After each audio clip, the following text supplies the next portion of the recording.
carries the theme Ulinzi Thabiti Baharini, miaka 60 ya kujitolea.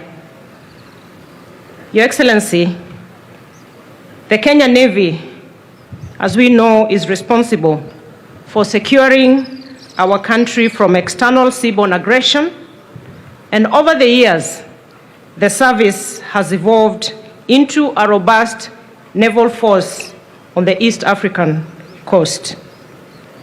Since its establishment on the 12th December 1964, the Kenya Navy has taken part in key national and regional operations ranging from shifter campaigns of 1965 to the most recent Operation Linda Bahari. The role of the Kenya Navy in the fight against piracy in the Indian Ocean, in conjunction with other national and international partners, cannot be gainsaid. The Kenya Navy has equally taken part in humanitarian activities, including evacuation of citizens affected by various calamities, search and rescue, salvage operations, sea lifting of food and other supplies to civilian populace in times of disasters, and medical camps, among other missions. Your Excellency, as we reflect on the past and the future, we pay tribute to the founding fathers who saw it fit to complete the defense structure by having a navy in place. Kenya was indeed among the first countries to establish the navy in post-colonial Africa. I take occasion, Your Excellency, to salute the former generals and past Ministry of Defense leadership who have over the time worked tirelessly to progressively modernize our defense capabilities, a responsibility that I and the Ministry of Defense team are fully committed to continue. As we celebrate today, we remember the men and women who have paid the ultimate price in safeguarding our sovereignty and territorial integrity. It is a time to remember and honor them for the daily sacrifice they make and those that ultimately pay the price. Your Excellency, the Kenya Navy's collaboration with defense partners has significantly amplified Kenya's diplomatic standing. Through joint exercises, training programs, and coordinated maritime operations, we have strengthened our ties with friendly nations, fostering a spirit of cooperation and mutual respect. These collaborations not only enhance our maritime security, but also contribute to regional stability and peace.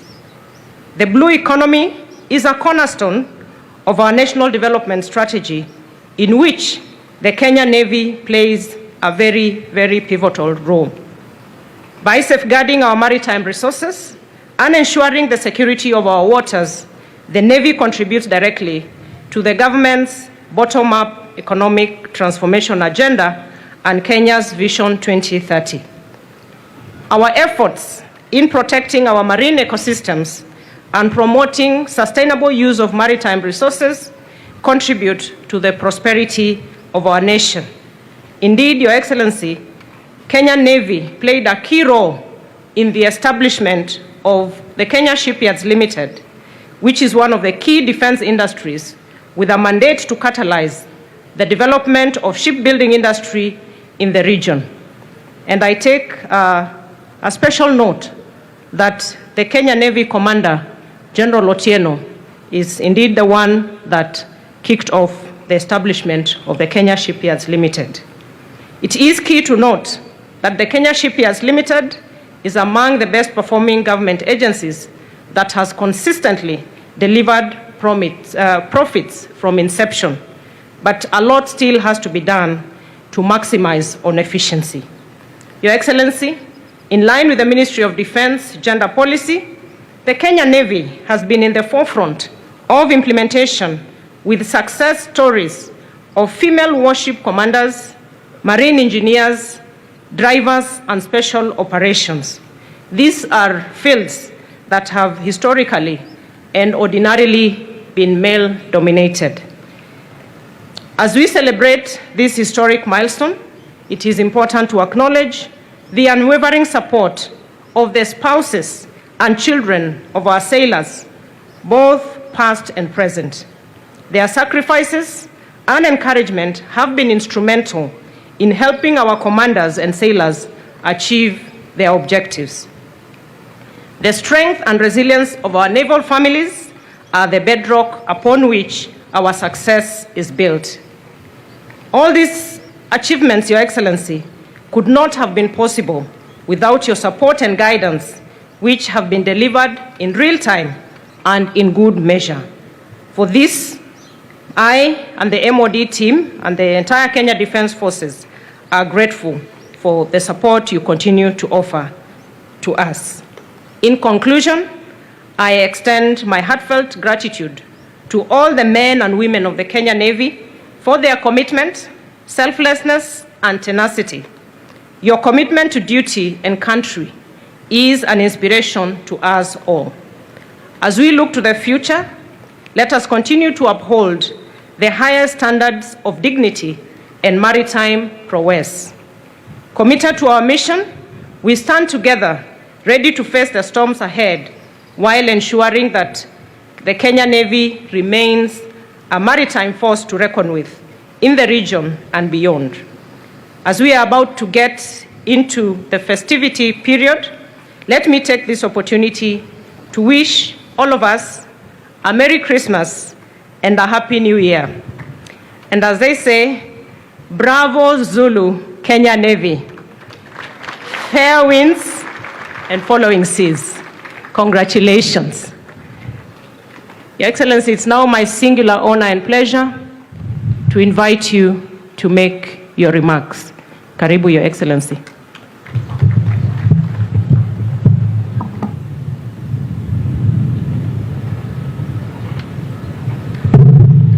Thank you very much. Let's take our seats. Asanteni sana.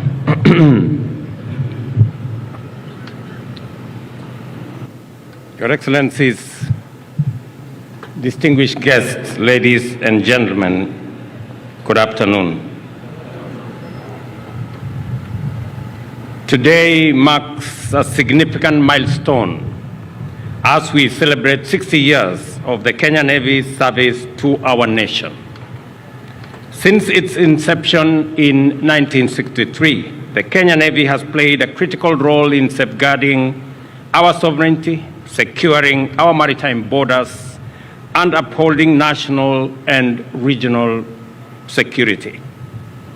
This anniversary is therefore not just a reflection of time past, but a tribute to the exemplary professionalism, dedication, and courage that has defined the Kenya Navy evolution into a respected maritime force. Over the course of 6 decades, the Kenya Navy has steadily evolved into a respected entity renowned for its discipline and excellence. Our naval officers and sailors have demonstrated inspiring patriotism, commitment to duty, and commendable courage, often under challenging and difficult circumstances. Their devotion, professionalism, and integrity have cemented the Kenya Navy's reputation as a reliable and capable maritime force. As Commander-in-Chief of the Kenya Defence Forces, I am immensely proud of KDF's achievement as an institution, and particularly the Kenya Navy, which is the youngest of the 3 services. Since independence, the Kenya Navy has participated in important national and international peace missions and major operations, such as the Operation Exodus, Operation Mamba, Operation Linda Nchi including the amphibious landing in Kismayu under the Operation Sledgehammer, which liberated Kismayu City.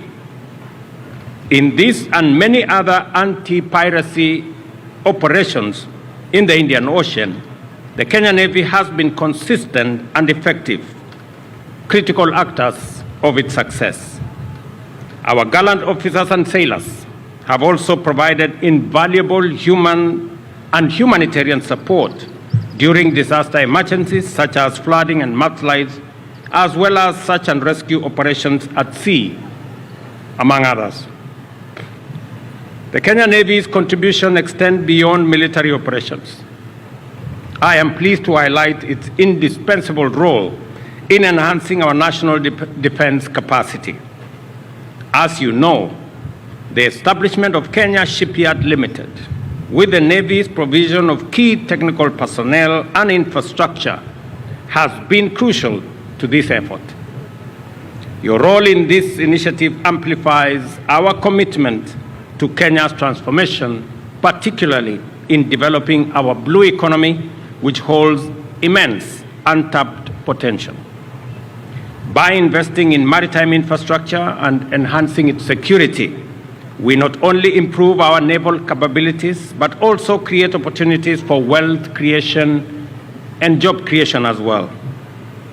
The strategic importance of the Kenya Navy cannot be overstated. It serves as a deterrent to external aggression, a safeguard over our sovereignty, and a defender of our territorial integrity. Additionally, the Kenya Navy is a vital diplomatic tool, extending our influence in the West Indian Ocean region and beyond. Through joint exercises, patrols, humanitarian missions, and peace support operations, our Navy fosters cooperation and builds strong relationships with international partners, including many of our allies.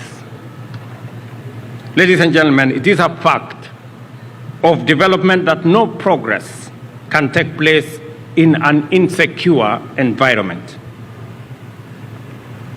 Kenya and Kenya's Navy overarching function is that of ensuring national defense against seaborne aggression, and in this role, it must work with other security agencies, and I must commend the Kenyan Navy for doing this with excellence, commitment, and patriotism.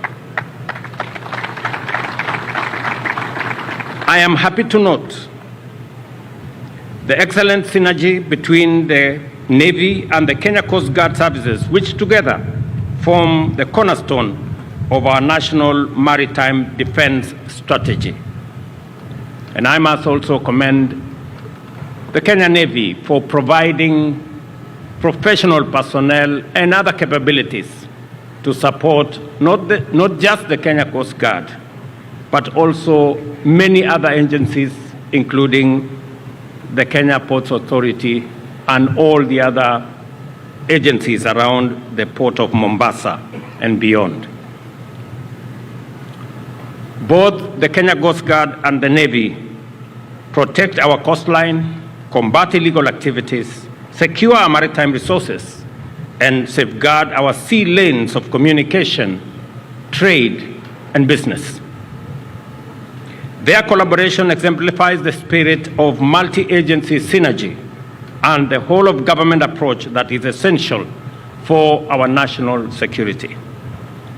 I am happy that in our midst are former commanders of the Kenyan Navy, men and women who have demonstrated exemplary leadership, demonstrated courage, and have been part of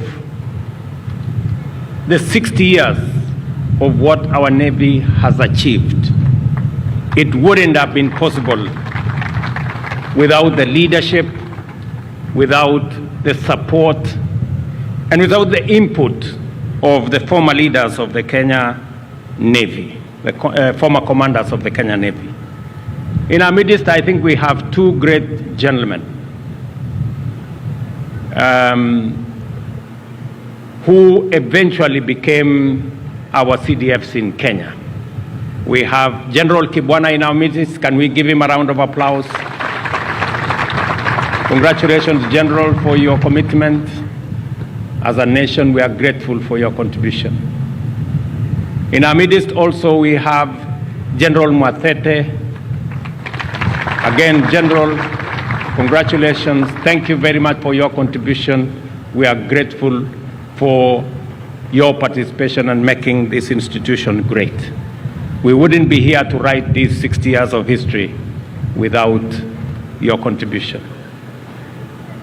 And to all the other generals and leaders who became part of the Kenyan Navy, my gratitude to you as Commander-in-Chief that you have made a contribution to what we celebrate today as a service, a Kenyan Navy service that stands out as a professional entity that delivers for our nation. As we celebrate the 60th anniversary, we must also look towards the future. In this respect, our strategic vision for the next 60 years is clear. We must continue enhancing our naval capabilities, embracing innovation, and strengthening our partnerships. It is also imperative for us to invest in advanced technologies, modernize our fleet, and escalate the skills and operational capacity of our men and women in our Kenyan Navy. Our singular focus will be on maintaining a high state of readiness to ensure that we can respond swiftly and effectively to an increasingly dynamic security environment that we live in. And in the last 2 months, I have been in discussion with the leadership of the Ministry of Defense and CDF and his team on how we can modernize the capabilities that exist in our military. And I am very confident that having stabilized the economy of our country, having done the primary things that we all needed to do to make sure that we take charge of the cost of living, to make sure that we reduce our inflation, to make sure that we stabilize our currency, and to make sure that we deal with our exchange rates. And now that our housing plan is on course and our universal health coverage is on course, I can now confirm that we are ready and in a place where we can deploy resources in the modernization of not just our police, but much more importantly, our military. Because progress going forward, development going forward, is going to be anchored on peace, security, and stability, without which all other endeavors of our nation will be in jeopardy. And therefore, the discussions I have had with the leadership of the Ministry of Defense are on course. And if there is one, in fact, there is only one advice I got from the Commander-in-Chief that came before me. And he asked me, when resources become available, modernize our security agencies. And I intend to do that. As a force, we would not have reached this proud milestone without the sacrifice, the vision, and hard work of those who served before us. I join you in paying homage to our fallen heroes who paid the ultimate price for the peace, the tranquility, and the stability we enjoy today. I also extend my heartfelt gratitude to all the men and women of the Kenyan Navy, both serving and retired. I honor your dedication, bravery, sacrifice, for which it forms the bedrock of our success today.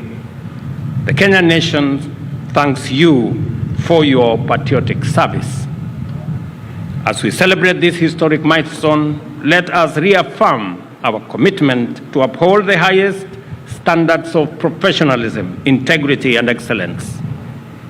By working together as one team, we will overcome any challenge, transcend every obstacle, navigate the uncertainties of the future, and continue to make the Kenyan Navy a source of pride for our nation as we do the entire security architecture of our country.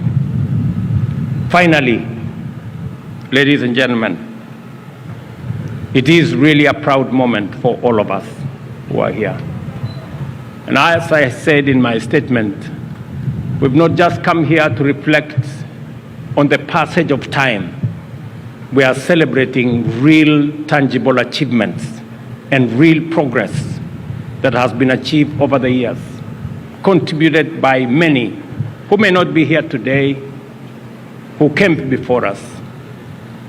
Their contribution is what we stand on today, is the progress that informs the moment we are in. And I am truly proud that I am part of this celebration of 6 years of the progress of this great institution. I want to commit that you have my unqualified support as we go into the future. The Kenya Navy, you have also produced our current CDF, General Kahari. And you heard him say he went to nursery school in this compound.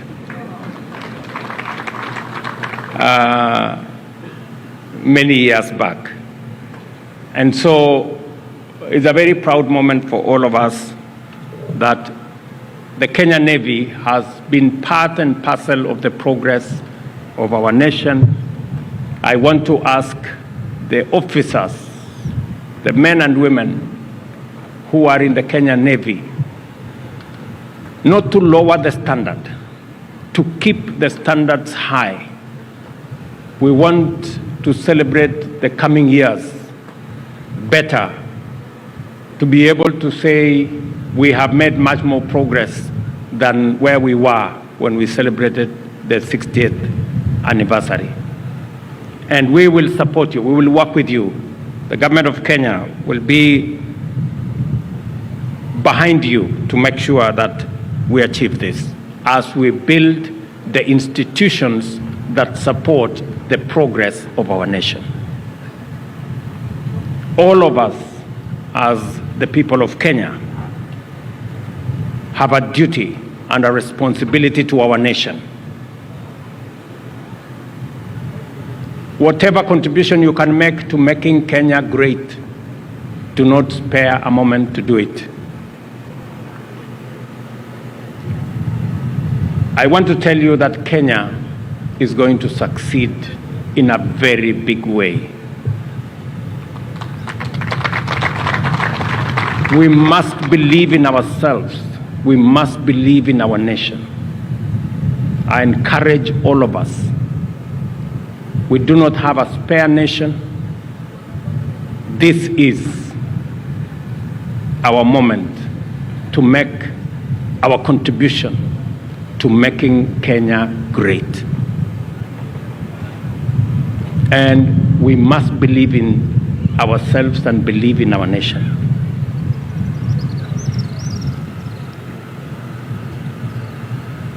Finally, let me thank the people of Coast Province and the families of the Kenya Navy officers and personnel for the warm welcome that we have received in this compound. I know in our midst we have many leaders. Let me ask, I know we have the chair of the parliamentary committee here on matters defense and your and other members of parliament. Can you rise up? We recognize you. These are the people, men and women who support us. Let me introduce them. This gentleman is called Bernard. He's a member of parliament from Kakamega. Pigeni makofi. We have Rehab Mukami from Nyeri. We have Ali from Tana River. We have Chematia from Baringo. We have Fatuma from Isiolo. We have Moses Kirima from Meru. We have my good friend from Mundanyi, and the chair, Mr. Koech from Kericho. Mbogwa, Senator Mbogwa, a member of the Senate, is a nominated member of parliament. And of course, the member of parliament for this area, Mishimboko. Let me also recognize our two governors. Governor Abdul Samad of Mombasa, Geni Makofi Sana, is the governor of this area. And then we have Fatuma Achani, our governor from Kwale. And of course, we have PSS and CSS. They are very good people, and they are part of my support team. I have Mr. Mbadi here, who is the CS for Treasury. Whenever you see him around, know that money will not be a problem. And then we have Salim Buria, who is our Minister for Trade.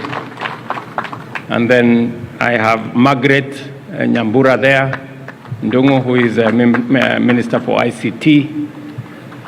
And then we have the PSS around, Raymond Omolo here, and Patrick Mariro there. They are also very good people. And we are all part of one team, which is important for us to forge unity as we go into the future. And so with these many remarks, let me, to all of you, wish you a Merry Christmas and a blessed 2025.